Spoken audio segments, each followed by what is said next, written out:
Bonjour à tous.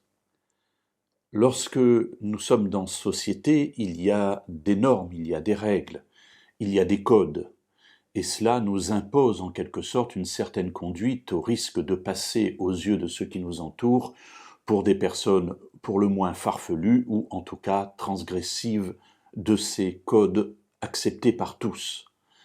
Alors, une histoire s'est déroulée un jour dans la vie de Jésus, qui met en scène une femme principalement. Ce récit, nous le prendrons dans l'Évangile selon Marc, au chapitre 14, à partir du verset 3 et jusqu'au verset 9, et nous déroulerons sur quelques jours cette réflexion. Aujourd'hui, lisons, si vous le voulez bien, le verset 3, qui introduit l'histoire. Comme Jésus était à Béthanie, dans la maison de Simon le lépreux, une femme entra pendant qu'il se trouvait à table. Elle tenait un vase d'albâtre qui renfermait un parfum de nard pur de grand prix.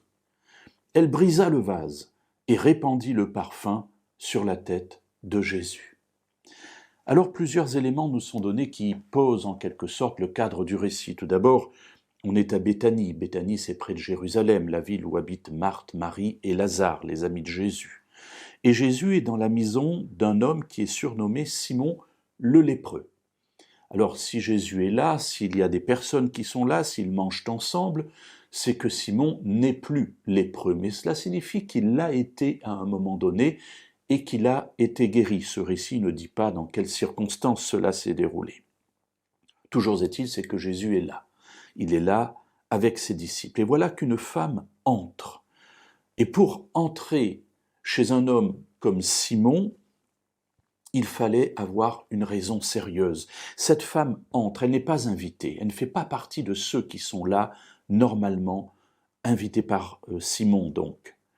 Elle tient un vase d'albâtre, l'albâtre c'est un matériau qui est déjà un matériau un peu noble malgré tout, qui renferme un parfum de nard pur de grand prix. Effectivement, le nard pur est un parfum qui coûte extrêmement cher, et encore plus évidemment à l'époque.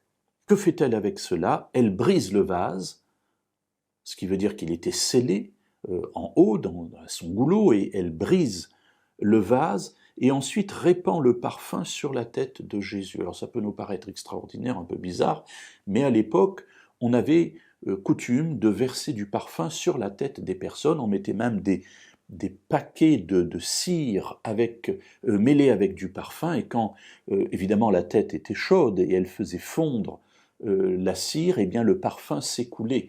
Alors ça nous paraît bizarre, mais c'était à l'époque un geste d'amitié, un geste d'amour que l'on faisait pour les autres. Et voilà que cette femme entre avec ce vase, ce parfum de grand prix, elle brise le vase, c'est-à-dire que évidemment elle ne pourra plus récupérer ce qu'il y a dedans puisqu'elle n'a plus de récipient, et elle verse tout cela sur la tête de Jésus.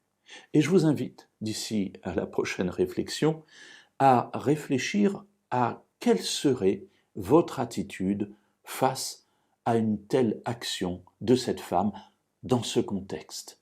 Alors voilà, je vous mets un peu à contribution et voyons ce à quoi vous penserez et essayons d'être honnêtes.